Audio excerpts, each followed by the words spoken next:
ጤና ይስጥልኝ የእርግዝና መረጃ ቤተሰቦች፣ ዛሬ የምንወያየው ስለ ብዙዎቻችን ተወዳጅ ፍሬ ነው፣ ስለ ማንጎ። ነገር ግን በእርግዝና ወቅት ማንጎ መብላት ይቻላል? ሙቀት አለ የሚባለው ወሬ እውነት ነው? ዛሬ የቅርብ ጊዜ ሳይንስ ግኝቶች ይዘንላችሁ መጥተናል። እስከ መጨረሻው አብራችሁን ቆዩ፣ ምክንያቱም በመጨረሻ ላይ ማንጎን እንዴት መመገብ እንዳለባችሁ ወሳኝ ምክር አለኝና። በመጀመሪያ አንድ ደስ የሚል ጥናት ላጋራችሁ። በጥር 2024 ጃንዋሪ ላይ በዩናይትድ ስቴትስ በታተመው ኒውትረንት የተሰኘ የሳይንስ መጽሔት ላይ የወጣው ጥናት እንደሚያሳየው ማንጎ አዘውትረው የሚመገቡ ነፍሰ ጡር እናቶች ካልተመገቡት ይልቅ በደማቸው ውስጥ ያለ የፎሌት እና የቫይታሚን ሲ መጠን በከፍተኛ ሁኔታ ይጨምራል።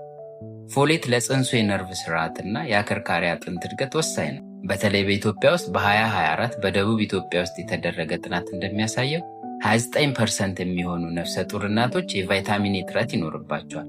ማንጎ ደግሞ ለዚህ ትልቅ መፍትሄ ነው። ማንጎ ለእናንተና ለልጃችሁ የሚሰጠውን ጥቅም በዝርዝር እኔ። አንደኛ፣ ለደም ማነስ ይጠቅማል። ማንጎ በቫይታሚን ሲ የበለጸገ በመሆኑ ሰውነታችሁ ብረትን ወይም አይረንን በቀላሉ እንዲመጥ ይረዳል። ሁለተኛው፣ ለሆድ ድርቀት ነው። በእርግዝና ወቅት የሚከሰተውን የሆድ ድርቀት በማንጎ ውስጥ ባለው ፋይበር መከላከል ይቻላል። ሶስተኛው፣ ለማለዳ ህመም ሞርኒንግ ሲክነስ ለምንለው ሲሆን በማንጎ ውስጥ ያለው ቫይታሚን ቢ6 የማቅለሽለሽ ስሜትን ይቀንሳል። አራተኛው፣ ለጽንሱ የአይን እድገት ነው። ቫይታሚን ኤ ለልጁ አይንና ቆዳ እድገት መሰረት ነው። በቅርቡ በሰኔ 25 ጁን 2025 የወጣው ግምገማ እንደሚያሳየው በማንጎ ውስጥ የሚገኘው የማግኒፋየር የተሰኘ አንቲኦክሲዳንት በእርግዝና ወቅት የሚከሰተውን የሰውነት መቆጣት ወይም ኢንፍላሜሽንን የመቀነስ አቅም አለው። ይህ ደግሞ እናቶች ጤናማ የእርግዝና ጊዜ እንዲያሳልፉ ይረዳል። ታዲያ ማንጎን ስንበላ ምን መጠንቀቅ አለብን? አንደኛ፣ በመጠኑ መሆን ይገባዋል። ማንጎ ተፈጥሯዊ ስኳር ስላለው በቀን ከአንድ መካከለኛ ማንጎ በላይ ባትበሉ ይመከራል።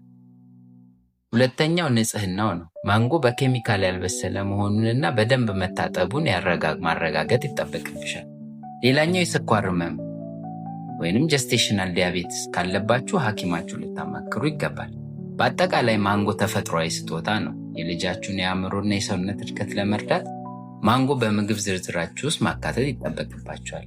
ይህ አጭር ቪዲዮ ከጠቀማችሁ ላይክ አድርጉት። እናንተስ በእርግዝና ወቅት ማንጎን ስትበሉ ምን ተሰማችሁ? ከታች በኮሜንታችሁ አጋሩኝ። በሚቀጥለው ቪዲዮ ስለ እርግዝና ምን ማወቅ ይፈልጋሉ? ኮሜንት ላይ ጻፉልኝ። በሚቀጥለው ቪዲዮ እስከምንገናኝ ጤና ይስጥልኝ።